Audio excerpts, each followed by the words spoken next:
জানেন নীরেনবাবু, আপনার অমলকান্তি রোদ্দুর হতে চেয়েছিল, আর আমার সুবর্ণরেখা হতে চেয়েছিল পাইলট।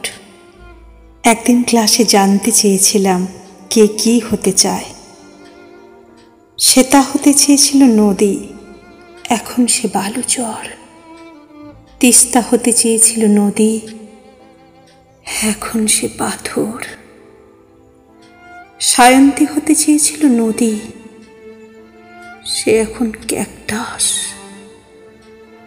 পথের ধারে কাঁদতে থাকা শিশুটিকে দেখে সে তার বুক ফেটে গিয়েছিল, যন্ত্রণায় নীল হয়ে গিয়েছিল তিস্তা। সায়ন্তী আর্তনাদ করে উঠেছিল। তারপর নিজেদের সামলে শিশুটিকে ওরা শুশ্রূষা দিয়েছিল আদর, স্নেহ।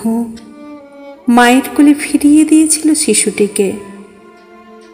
তারপর সময় গেছে বয়ে, কত ঝড়, কত দুর্যোগ, কত রং বদল। তাদের ইচ্ছের নদী কবেই শুকিয়ে মৃত। এখন তারা ফ্ল্যাটের ব্যালকনি থেকে নিচের রাস্তা দেখে।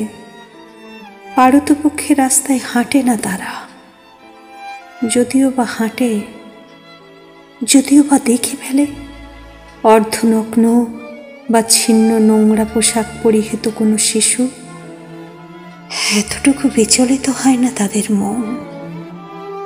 শুধু আকাশে উঠতে চাওয়া আমার সুবর্ণরেখা হেঁটে বেড়ায় রাস্তায় রাস্তায়, কাগজ কুড়ায়, ভাঙা খেলনা কুড়ায়, পাথর কুড়ায়, আর খেতে পেলেই নদী হয়ে যায়।